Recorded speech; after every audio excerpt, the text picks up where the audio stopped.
if you average out the View hosts, among the dumbest people on television. Sunny's dumb. Certainly not the brightest person. And what she just said just doesn't make any sense. It's just like so silly to say. It's not a well thought out. It's like if you had an idea for a premise and it was totally baked and half baked and you went on stage with it and it's nothing. Just go for it. Yeah, you're married. Tom, you're married. If your husband's doing something, if he's allegedly doing something like this, you guys would know if your wives were up to some nefarious stuff. Let's just not forget who she is. She's been, for years, lecturing America about morality, inequality, systemic failures. And look at her track record. How many times does she have to go on in the past 2 months and look at the camera and do a legal apology for... It seemed like any other morning when the scandal broke, coffee in hand, casually reading through the news, until Sunny Hostin's headline made all the difference. This, however, was not about her scathing criticism of The View. Her spouse, Dr. Emmanuel Manny Hostin, was at the center of a legal conflagration this time. Reputable orthopedic physician Dr. Hostin and his orthopedics and sports medicine firm are currently facing a significant lawsuit. They are being accused of insurance fraud, kickbacks, and yes, they are being entangled in a large RICO case with 180 defendants. There is a legal blockbuster going on there, not just a litigation. So grab a seat because we're going to sift through everything. No legalese, just the facts, the drama, and the actual stakes. However, before we begin, please click the like button and subscribe as this case. It's playing out like a Netflix original, and we're only beginning.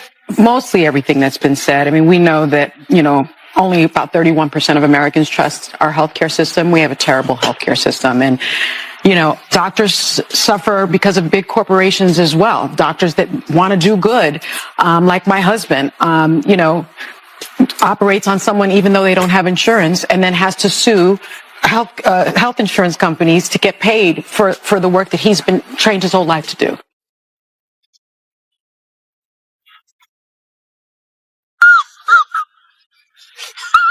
Originally intended to combat gangsters, mobsters, and other shadowy criminals, the RICO Act stands for Racketeer-Influenced and Corrupt Organizations. Plot twist: doctors, surgeons, and medical practices are in the hot seat this time, not the mafia. Imagine Grey's Anatomy meets Goodfellas, but with insurance fraud in place of the romance, by allegedly accepting kickbacks for unneeded surgeries and billing insurance companies for procedures that may never have occurred. The lawsuit alleges that Dr. Hostin and others participated in a plan to manipulate the healthcare system.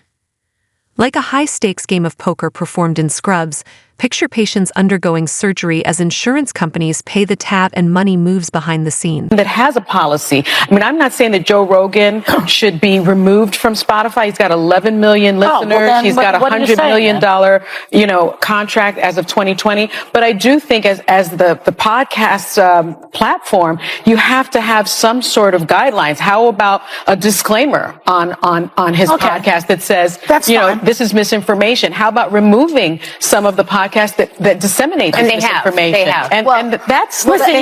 In particular, the lawsuit alleges that Dr. Hostin received financial rewards for advocating or carrying out arthroscopic surgeries, which are fast, minimally invasive operations for joints such as the knees and shoulders.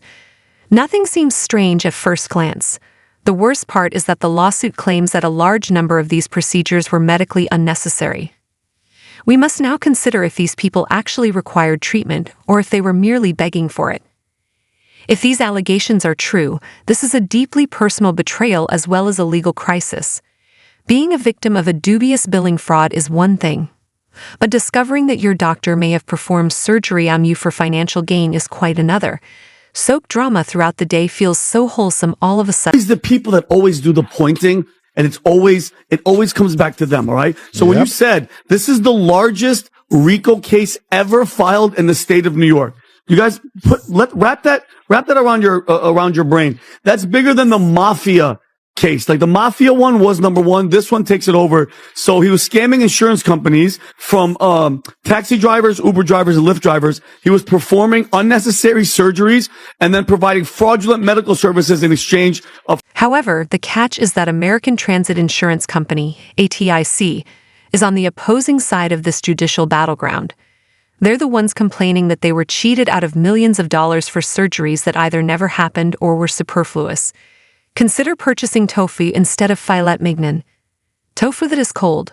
Let's not pretend, however, that insurance firms are enchanted. Like many insurers, ATIC has a history of underpaying physicians, rejecting valid claims, and using every legal loophole possible to avoid paying up. The key question today is whether ATIC is revealing a huge healthcare fraud or if this is a desperate attempt by a faltering business to shift the blame before the financial ship capsizes. According to a new lawsuit obtained by Page Six, the orthopedic surgeon was one of 200 defendants named in one of the biggest racketeer influence and corrupt organization cases ever filed in New York. Emmanuel was accused of federal insurance fraud and, quote, getting kickbacks by performing surgery and billing a company that insured taxi companies. And Daniel Thwaites, Dr. Hostin's attorney, came out swinging, dismissing the case as a meritless attempt by addicts to recoup their losses and portraying it as a last-ditch effort by a business that was in financial distress. Traditional legal judo: change the story and make the accusers the main issue. Thwaites asserts that those who are accusing are the true villains, not the people in scrubs. But hold on, there's more drama to come. Here comes Joe Rogan, the media flamethrower and podcast giant. He didn't skirt the problem either. Sunny Hostin was accused by Rogan of selling self-righteous defamation on The View while potentially sitting on a ticking time bomb of trouble in her own house. He wasn't reserved. As usual, Rogan took aim at the show, calling it plain stupid, and said, if you average the IQs of The View hosts, you'd still struggle to hit triple digits. With lawyers hurling punches, talk show presenters facing criticism, and the podcast king adding gasoline to the fire, the courtroom drama quickly devolved into a media circus. The View. Yeah. Yeah, so that's been overwhelming my past couple days. So I just went in there, did my thing. I had no idea what to expect. I didn't know who Sunny Hostin was. I actually still really don't know. So I wasn't expecting necessarily for her to kind of try to ambush me in that way and attack my character in that way. Well, it is the show that people love to hate. Yes, that's true. That's true. They get so much hate watching viral clips of them saying ridiculous things. I mean, yeah. it is a rabies infested henhouse. Harsh. Perhaps. At a sensational premiere, however, Rogan's audience was devouring it like popcorn. Sunny Hostin has gone completely silent as Dr. Hostin defends his name in court. It's odd because she doesn't really do well with silence. She typically takes center stage on The View, addressing controversy head-on with her trademark virtuous fire. Now, though, crickets. What's the silence? Is she supporting her partner, putting herself at a distance, or holding off on speaking until you get legal counsel? Supporters are divided. Some believe she is defending her well-preserved image. Others believe she's keeping quiet to avoid making the next big story. In any case, her quiet is deafening.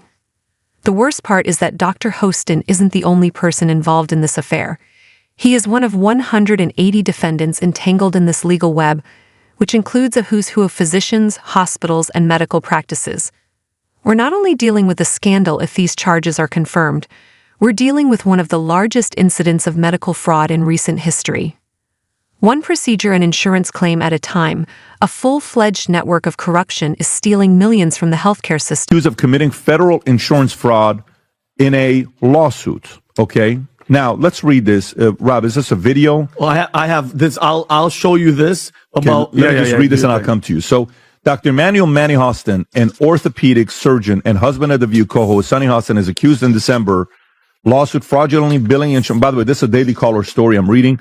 The lawsuit alleges Hostin knowingly provided fraudulent medical and other healthcare services in exchange for kickbacks and or compensation, and names him among nearly 200 defendants in one of New York's largest RICO cases. Wow.